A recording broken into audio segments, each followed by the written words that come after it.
आज रविवार था तो दोनों भाई सुबह से ही हिसाब किताब में लगे हुए थे। वही घर की इकलौती बहू इंदु किचन में अपना काम कर रही थी और दोनों बच्चे प्रिंस और सोना अपने रूम में बैठे इंडोर गेम खेल रहे थे, जबकि माँ और बाबूजी अपने कमरे में बैठे टीवी देख रहे थे और ननद निधि वह अपने कमरे में मोबाइल पर अपने दोस्तों से चैटिंग कर रही थी। इतने में अमित ने इंदु को आवाज़ लगाते हुए कहा, इंदु जरा बाहर आना और माँ बाबूजी को भी बाहर बुला लेना, और हाँ, निधि को भी बुला लेना, तुम सबसे कुछ ज़रूरी बात करनी है। जी ठीक है, अभी बुलाती हूँ, इंदु ने कहा और बाहर आते समय सभी को बुला लाई। बाहर पति अमित और देवर अनुज हिसाब किताब की डायरी लेकर बैठे हुए थे। शायद महीने के खर्चों के हिसाब की कोई बात करनी होगी, इसलिए सभी लोगों को बाहर बुलाया गया था। जब सब लोग बाहर आ गए तो अमित ने सबको वहीं बैठने के लिए कहा, तो सोफे पर बैठते हुए बाबूजी ने पूछा, क्या बात है बेटा, आज सबको एक साथ बाहर क्यों बुला लिया? मुझे आप लोगों से बहुत ज़रूरी बात करनी है, अमित ने जवाब दिया। अच्छा, बोलो क्या बात है?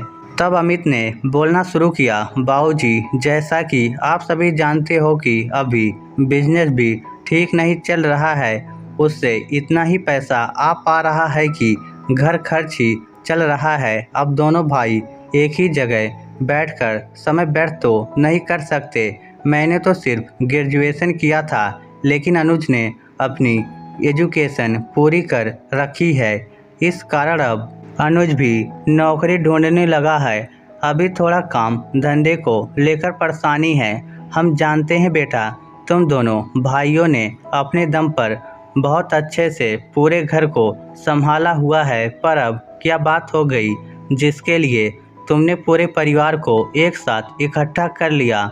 माँ ने बीच में ही कहा, दरअसल बात यह है कि अभी फ़िलहाल हमारे पास इनकम का कोई दूसरा जरिया भी नहीं है और ना ही कोई मदद। इतनी कम इनकम में घर खर्चे पूरी तरह से नहीं निकाल पा रहे हैं और घर खर्चों के साथ साथ सेविंग करना भी ज़रूरी हो गया है, क्योंकि इमरजेंसी के लिए सेविंग्स होना बहुत ज़रूरी है। इसलिए सेविंग को तो हम खर्च करने की सोच भी नहीं सकते। माँ, अनुज की नौकरी लगने और मेरा थोड़ा बिजनेस संभलने तक हमें खर्चों में कुछ न कुछ तो कटौती करनी ही पड़ेगी, इसलिए आप सब लोगों बाहर बुलाया है। अमित ने गहरी सांस लेते हुए ये सब कह दिया। हाँ, हम समझ रहे हैं तुम्हारी बात। इतनी महंगाई के दौर में घर खर्च चलाना वाकई बहुत टेढ़ी खीर होती है। मैं तो कहता हूँ कि जो खर्चे बेवजह के लग रहे हैं, हम उन्हें तो हटा ही सकते हैं या कम कर सकते हैं। बाबूजी ने कहा, सही कहा, हमें ऐसा ही करना चाहिए। सब मिलकर सहयोग करेंगे तभी काम होगा। पर अब क्या बोलूँ मैं? माँ ने कहा, क्यों माँ, क्या हो गया? आप अगर कोई सजेशन देना चाहती हो तो बिल्कुल दे सकती हो। अनुज ने कहा, देख बेटा, मैं अगर कुछ बोलूँगी तो लोगों को बुरा लगेगा, क्योंकि सच कड़वा होता है और आजकल सच कोई सुनना पसंद नहीं करता। माँ अपने हाथ नचाते हुए बोली, माँ, सब एक साथ बैठकर बात कर सके, इसलिए तो सबको बाहर बुलाया है, ताकि जिसको बुरा लगेगा वह अपना पक्ष सबके सामने रख सकता है। अनुज अपना जवाब देते हुए बोला, देख बेटा, कई सारी बातें हैं, अब क्या बोलूँ? कपड़े तो हाथ से भी धुल सकते हैं, वॉशिंग मशीन की कहाँ ज़रूरत है, और साफ़ सफाई तो हाथों से भी हो सकती है, वैक्यूम क्लीनर की क्या ज़रूरत है? माँ ने इंदु की तरफ देखते हुए कहा, और नहीं तो क्या भैया, बच्चों के ट्यूशन की भी क्या ज़रूरत है? ट्यूशन भी कितनी महंगी होती है, बच्चों को तो भाभी ही पढ़ा सकती हैं, एक खर्चा तो वहीं पर बच जाएगा। निधि ने भी बीच में ही कहा, और नहीं तो क्या, और प्रिंस का बस स्टैंड कितना सा दूर है, उसके लिए स्कूटी की क्या ज़रूरत है? पैदल जाकर भी तो उसे छोड़कर आया जा सकता है। क्या पेट्रोल का खर्चा नहीं बचेगा?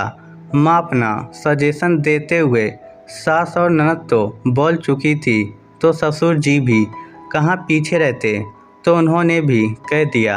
हाँ, ये बात तो है, रसोई के काम में भी मिक्सर ग्राइंडर चलता ही रहता है, जबकि सिलबट्टे से भी काम हो सकता है। पहले की औरतें तो इतना काम करती थी ना, बस यही मुझे फालतू के खर्चे नज़र आते हैं। बाकी खाने पीने में तो क्या कटौती करे, और तेरे पापा और मेरी दवाइयाँ तो ज़रूरी हैं, वो तो कम ज़्यादा हो भी नहीं सकती। बाकी अब तुम दोनों भाई डिसाइड करो कि क्या करना। माँ ने कहा। अब सबका ध्यान इंदु की तरफ था। अमित ने उससे पूछा, इंदु तुम्हें कुछ कहना है तो कहो। तुम्हारे हिसाब से और किन खर्चों में कटौती हो सकती है? सुनकर इंदु कुछ सोचते हुए बोली, अमित जी अब मैं क्या ही कहूँ। सबकी बात सुनकर तो मुझे यही लगा कि इस घर में सबसे ज़्यादा खर्चा मैं ही करती हूँ और सारी कटौती सिर्फ मुझसे ही करनी है। नहीं भाभी, आप भी कहिए।